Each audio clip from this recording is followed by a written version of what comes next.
اللہ رب العالمین نے قرآن مجید کو کیوں نازل کیا؟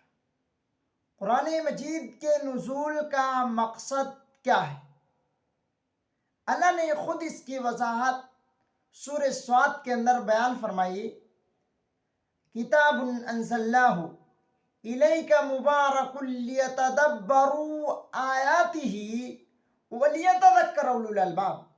اللہ نے اس آیت کریمہ کے اندر نزول قرآن کے نازل ہونے کے 3 مقاصد بیان کیے۔ پہلا مقصد کیا ہے کہ تبرک کے لیے اللہ نے اس قرآن کو برکت کے لیے نازل کیا۔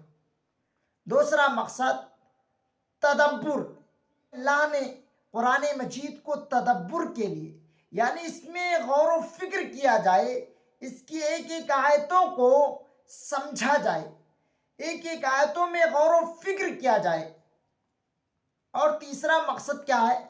تفکر، یعنی اس سے نصیحت حاصل کیا جائے۔ جیسے اس میں پچھلے قوموں کا تذکرہ ہے، پچھلے قوموں کے بارے میں بتلایا گیا ہے کہ ان کے ساتھ انجام کیا ہوا، ان کے ساتھ اللہ نے کیا سلوک کیا۔ اس وجہ سے اللہ نے اس سے کہا نصیحت حاصل کیا جائے، نصیحت پکڑا جائے، ورنہ تمہارا بھی وہی حال ہو سکتا ہے جو ان کا کیا گیا۔ آج امت مسلمہ قرآن کو صرف اور صرف ایک مقصد کے لیے استعمال کر رہی، وہ کیا ہے؟ برکت۔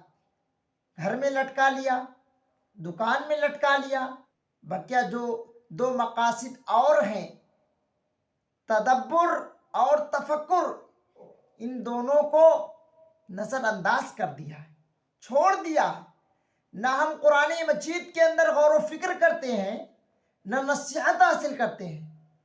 لہذا میرے بھائیو، جس مقصد کے لیے قرآن کو نازل کیا گیا، اس مقصد کو ہمیں قطعاً نہیں بھولنا۔